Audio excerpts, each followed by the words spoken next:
En los inicios del cristianismo, las ideas fluían con fuerza. Se discutía sobre Dios, se reflexionaba profundamente y se producían muchos escritos. Algunos de esos textos antiguos se volvieron célebres y siguen siendo muy leídos hasta hoy.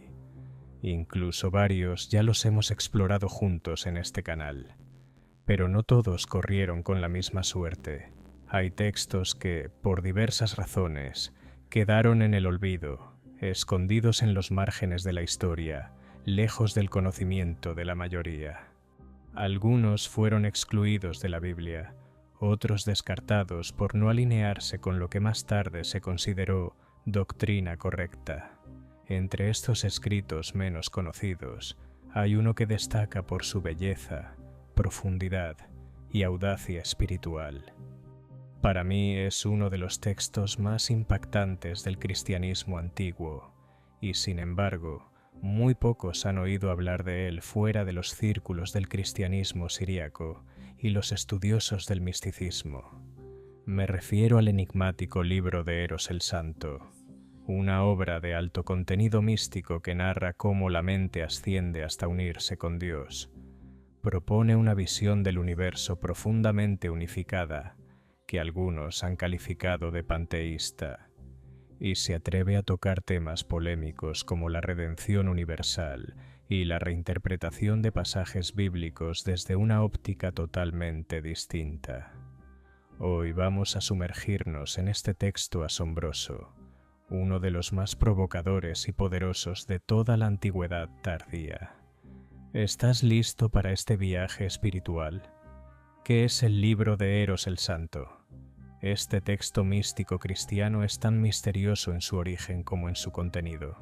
Se conserva únicamente en siríaco, una antigua variante del arameo hablada en regiones del Medio Oriente, especialmente en la ciudad de Edesa, hoy parte de Turquía, y fue ampliamente usada por autores cristianos en la antigüedad tardía. Aunque el texto afirma haber sido escrito originalmente en griego y luego traducido, los estudiosos coinciden en que esto no parece cierto. El uso del lenguaje bíblico y la forma en que se expresan sus ideas indican que fue compuesto desde el inicio en siríaco. ¿Por qué entonces fingir lo contrario? La respuesta podría estar en el aura de misterio que rodea su autoría. El propio texto dice haber sido escrito por una figura llamada Eros, supuestamente un ateniense convertido al cristianismo tras encontrarse con Pablo en Atenas. Incluso lo llama su maestro, sugiriendo una relación directa. Esta figura, Eros, es mencionada también por el famoso autor cristiano conocido como Pseudo Dionisio, quien dice que Eros fue su maestro y le atribuye un texto con el mismo título que una obra de Proclo, un filósofo neoplatónico. Dado que los estudiosos están de acuerdo en que Pseudo Dionisio no fue un discípulo real de Pablo, sino un autor anónimo que escribió alrededor del año 500 d.C., surge la posibilidad de que el libro de Eros sea parte del mismo contexto. Entonces, ¿fue este texto escrito antes que Pseudo Dionisio, haciendo verosímil que fuera su maestro? ¿O fue escrito después y el autor se apropió del nombre para ganar legitimidad? La mayoría de los expertos se inclina por lo segundo, que fue escrito en el siglo VI y que su supuesta autoría es parte de una estrategia para darle mayor peso espiritual y teológico, tomando prestado el prestigio de figuras reconocidas en el pensamiento cristiano de la época. Aunque el manuscrito original no tiene un título explícito, en el siglo IX, el patriarca Teodosio Romano, cabeza de la Iglesia Ortodoxa Siria, se refirió a la obra como «Sobre los misterios ocultos de la casa de Dios», por Eros el Santo. Desde entonces, se le conoce comúnmente como el libro de Eros el Santo. Ahora bien, si no fue el supuesto Eros ateniense quien lo escribió, ¿quién fue realmente el autor? Aunque no hay una respuesta definitiva, hay una teoría bastante aceptada desde hace siglos, que fue escrito por un monje siríaco llamado Esteban Bar Sudaili. activo entre finales del siglo V y mediados del VI. Lo poco que sabemos sobre Esteban proviene de fuentes externas, especialmente de figuras como Filoxeno de Mabuj y Jacobo de Sarug, quienes lo criticaron duramente y lo acusaron de herejía.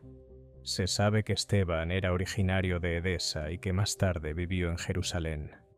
Filoxeno lo retrata como alguien que usaba pasajes bíblicos de forma poco ortodoxa, asegurando haber recibido revelaciones especiales y que solo él entendía el verdadero sentido de las Escrituras.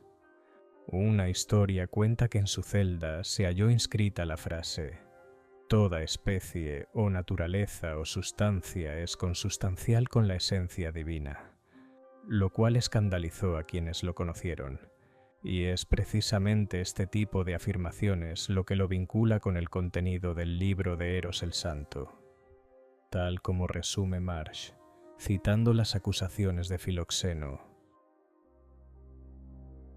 Porque en estos escritos Esteban había enseñado doctrinas impías y absurdas, basadas en una mala interpretación de las palabras de San Pablo, de que Dios será todo en todos.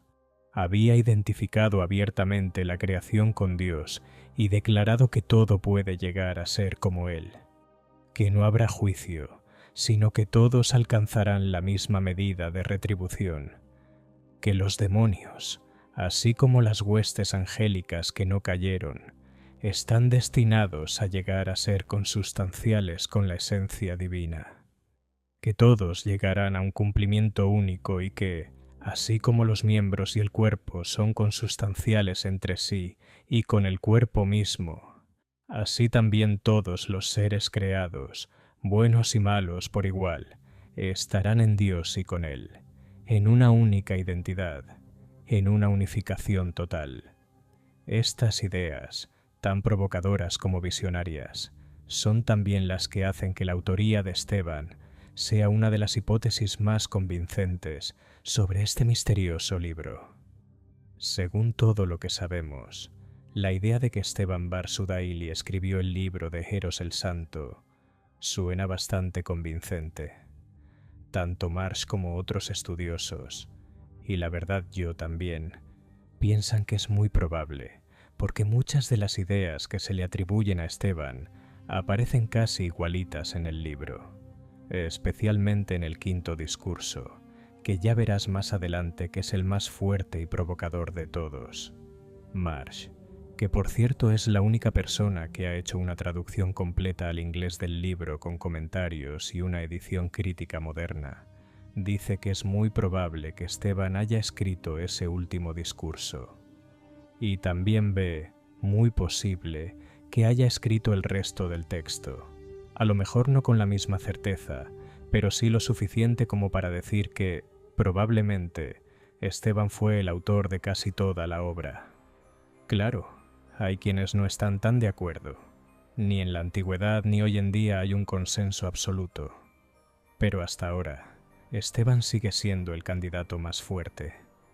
Entonces, dejando atrás toda esta parte histórica, ¿de qué trata realmente el libro?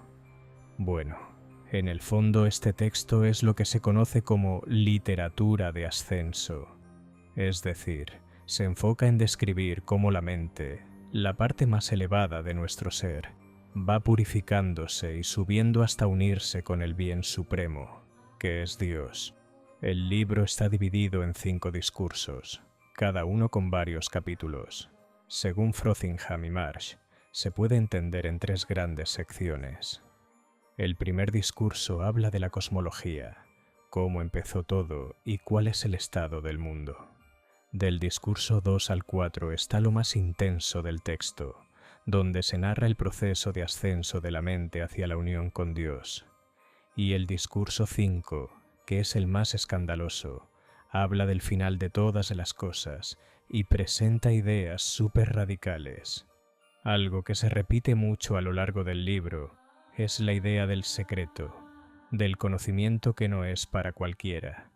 Las enseñanzas que Eros le da a su discípulo, que en muchos casos se interpreta como Dionisio, son secretos sagrados. Una y otra vez se insiste en que esto no debe compartirse con mentes comunes, sino solo con quienes han recorrido ese camino espiritual y han purificado su mente. El autor lo dice tantas veces, con tanta insistencia, que honestamente me da un poco de pena estar hablando de esto aquí.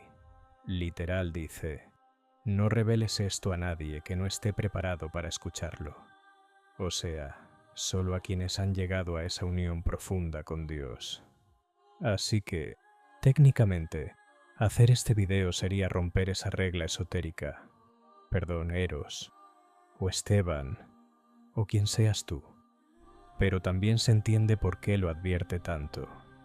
Muchas de las cosas que se dicen en el libro son tan atrevidas y sorprendentes que, en su época, seguramente hicieron que más de uno levantara la ceja. Como mínimo, fueron vistas como controversiales y como máximo, directamente heréticas. En el primer discurso, el autor empieza compartiendo su visión sobre cómo se originó el mundo y por qué la realidad es como la conocemos. Desde el inicio deja claro que la protagonista de todo esto será la mente. Es la mente, según él, la parte de nosotros capaz de elevarse y entrar en contacto con Dios. En el segundo discurso, por ejemplo, aparece un fragmento que resume esta idea de forma muy clara. Sabe entonces que el cuerpo es la casa del alma, y el alma es el vestido de la mente. Pues es correcto que el alma embellezca su casa y la mente su morada, porque sólo así puede entrar en los cielos, donde Cristo ya ha entrado por nosotros. Pero si se hallare algo del Aram en nosotros, ¿cómo podremos ser dignos de ver al Padre?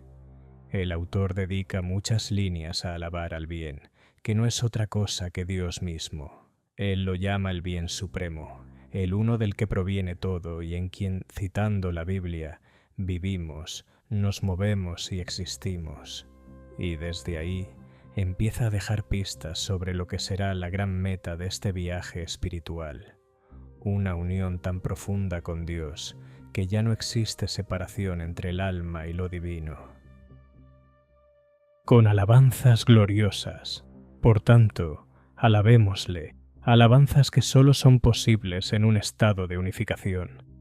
Pues antes de la unificación, y más allá de ella, sabe, oh amigo mío, que toda distinción desaparece, y donde no hay distinción, ¿quién glorifica a quién? Aquello que no debe ser revelado, ahora será evidente para ti, oh hijo mío, que el acto de glorificar es prueba de la existencia de aquello que es otro y distinto. Pero si lo que es otro ha sido divinamente mezclado y santamente fusionado con su fuente, entonces la otredad ha sido eliminada, y el acto de glorificar cesa. Pero entonces viene la gran pregunta: si todo parte de esa unicidad del bien, ¿por qué el mundo está lleno de diferencias, caos y separación? El resto del primer discurso se enfoca justamente en eso, en tratar de explicar por qué la creación parece tan distinta a su fuente.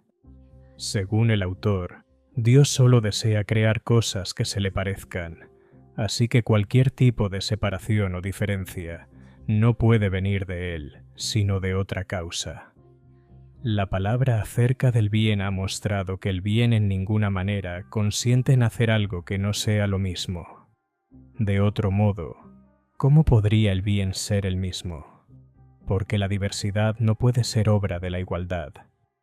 Ahora bien, puesto que la mera designación de distinción es prueba para nosotros de una igualdad original, y dado que la igualdad no causa distinción, decimos que debe haber algo que cause distinción, si es que la distinción existe. Según esta lógica, las diferencias que vemos en el mundo no son voluntad directa de Dios, sino que surgieron por la negligencia de las esencias, es decir, de los seres racionales o mentes, que se alejaron por decisión propia de la unidad absoluta de Dios. Esta caída ocurrió incluso antes del relato del Génesis, y cuando Dios decide darles forma y cuerpo, lo hace por compasión. por medio del cual a cada ser racional caído se le proporciona un entorno y un cuerpo correspondiente a su grado de separación voluntaria de Dios. Cada criatura es ubicada en el lugar que le corresponde según qué tanto se ha alejado o acercado a lo divino, porque la sabiduría misma dispuso y ordenó inmediatamente todas las cosas y colocó cada esencia conforme a la medida de su afecto. A algunas les dio un lugar cercano a ella y a su lado, a otras las puso en una posición intermedia y a otras las arrojó a las regiones exteriores. En esta explicación de cómo funciona la creación y cómo se organiza, podemos empezar a notar muchas de las influencias filosóficas y teológicas que moldearon el pensamiento del autor. Por un lado, la Biblia está muy presente, ya que el texto se apoya todo el tiempo en pasajes bíblicos para reforzar sus ideas. Pero también hay otra gran influencia que no se puede ignorar: el neoplatonismo. La idea de que la mente es lo más elevado en nosotros y que es a través de ella que podemos conectar con lo divino, es algo muy propio del pensamiento neoplatónico, donde el nous, o mente divina, ocupa un lugar central. Y aunque no necesariamente significa que el autor haya leído directamente a los filósofos neoplatónicos clásicos, está claro que esas ideas ya estaban circulando en el pensamiento cristiano de la época y habían sido retomadas por varios teólogos anteriores. Un ejemplo súper claro de todas estas influencias es el ya mencionado Pseudo Dionisio, que, como vimos, tiene una conexión directa con este texto, en especial en las partes finales del discurso, cuando el autor empieza a hablar de los 9 rangos de ángeles. Se nota muchísimo que tomó inspiración de Dionisio. Esas ideas vienen tal cual de su jerarquía celestial y jerarquía eclesiástica, donde desarrolla justo eso: los 9 rangos, las tríadas entre ellos. Todo esto refleja claramente el esquema filosófico de Proclo y el pensamiento neoplatónico. Pero probablemente la influencia más fuerte y evidente en el libro de Eros el Santo es la obra de Evagrio Póntico, un asceta cristiano y filósofo del siglo IV.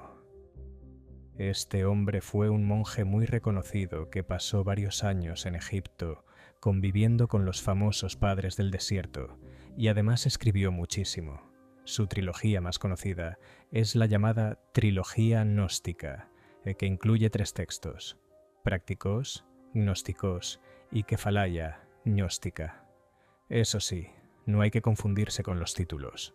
Que usara la palabra gnóstico no quiere decir que fuera un gnóstico en el sentido clásico de las sectas heréticas. Más bien, él usaba la palabra gnosis en su sentido original, como conocimiento espiritual profundo. De hecho, él estaba totalmente en contra de los gnósticos antiguos del cristianismo primitivo. Con quien sí simpatizaba era con Orígenes de Alejandría y también con Clemente de Alejandría, 2 teólogos cristianos de los primeros siglos. Evagrio incluso es conocido como un origenista, ya que tomó muchas ideas de Orígenes, algunas bastante polémicas, y las desarrolló todavía más. Y bueno, si has leído un poco de historia de la Iglesia, sabes que a Orígenes lo terminaron condenando oficialmente en el siglo VI, durante lo que se conoce como la crisis origenista. Muchas de sus ideas fueron consideradas sospechosas e incluso heréticas. Así que Evagrio, al ser una de las figuras más importantes del origenismo, también fue condenado, aunque eso ocurrió después de su muerte. Eso sí, esa condena fue en la Iglesia Ortodoxa Oriental y la Iglesia Católica Romana, porque las iglesias ortodoxas orientales, como la siríaca, ya se habían separado en el siglo V, así que esas condenas posteriores realmente no les afectaban. Por eso, tanto Orígenes como Evagrio siguen siendo figuras muy valoradas dentro de esas iglesias, especialmente en la iglesia siria. De hecho, las enseñanzas de Evagrio están tan presentes en estas comunidades que uno podría decir que forman parte de su ADN espiritual.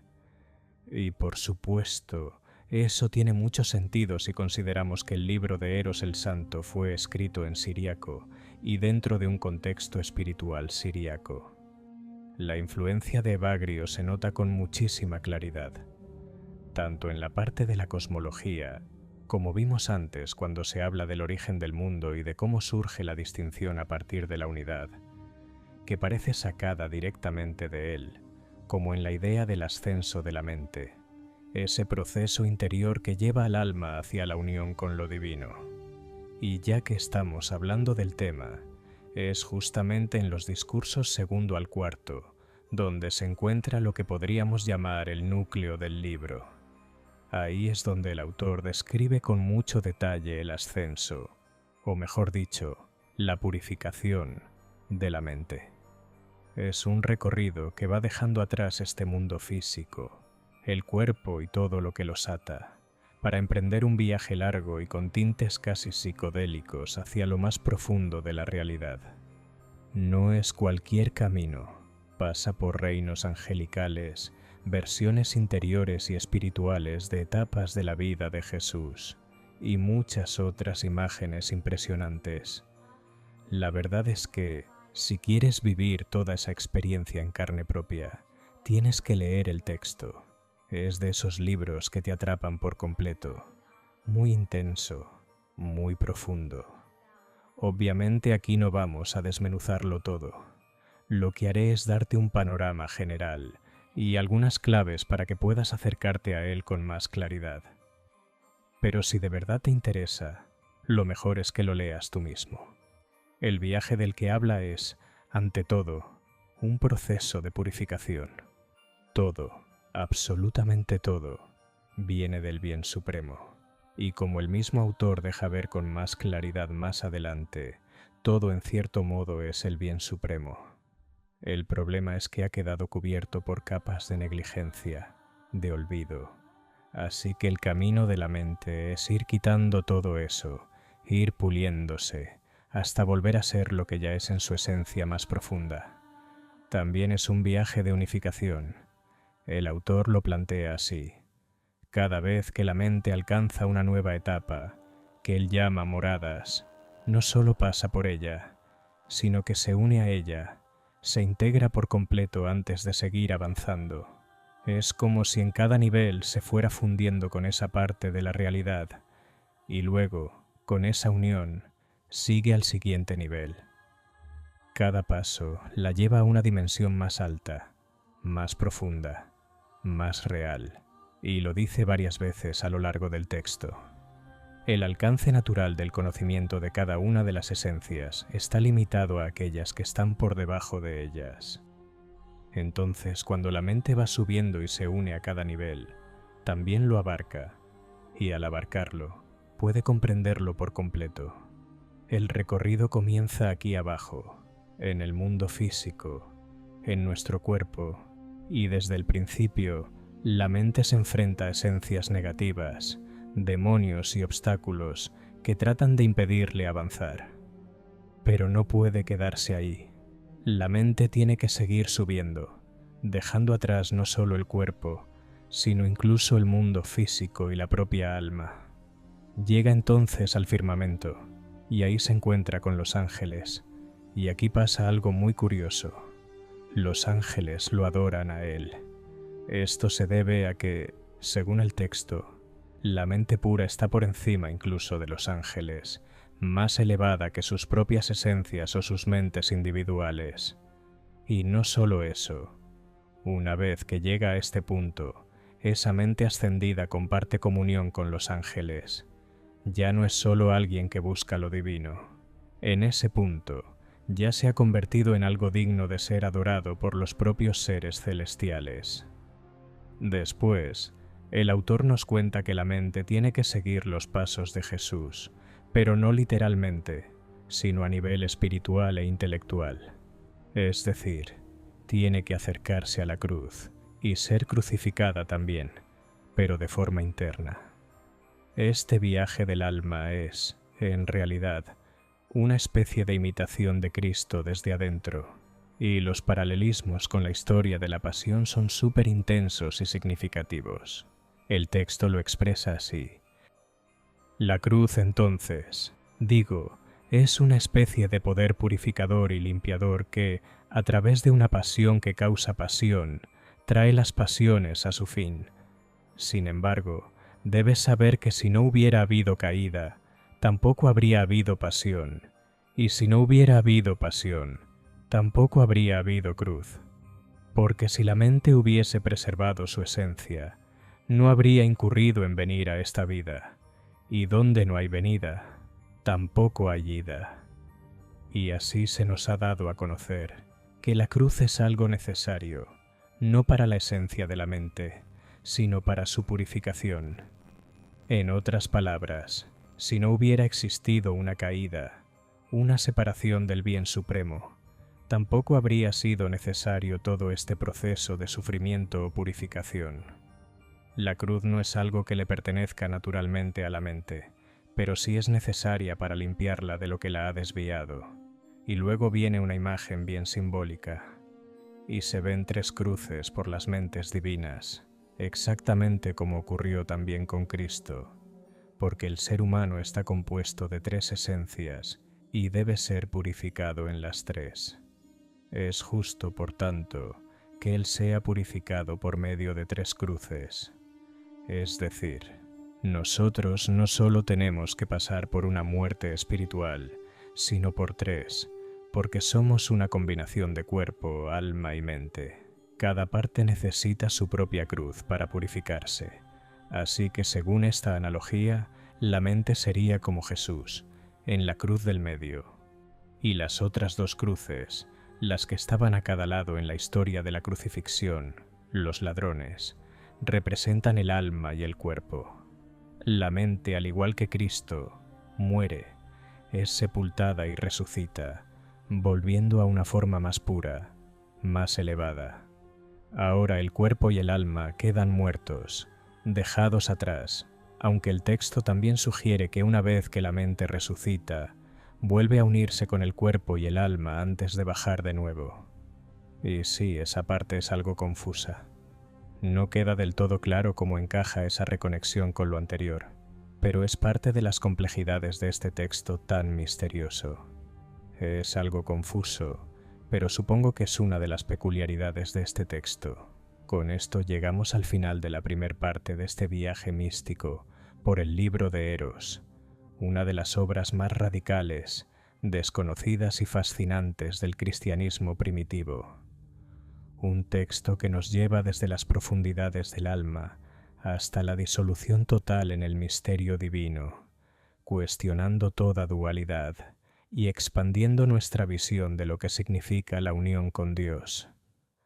Más allá de doctrinas y credos, este libro nos invita a mirar hacia adentro, a reconocer la luz escondida en todo y a caminar, paso a paso, hacia la verdadera totalidad del ser. Si te gustó este video, no olvides dejar tu like y suscribirte a Camino Divino para ver la parte 2 de esta historia y seguir explorando juntos el mundo espiritual desde un lugar más consciente y humano. ¿Hay algún otro texto sagrado, figura mística o tema espiritual del que te gustaría que habláramos con más detalle? Escríbelo en los comentarios, que siempre los leemos. Nos vemos en el próximo video.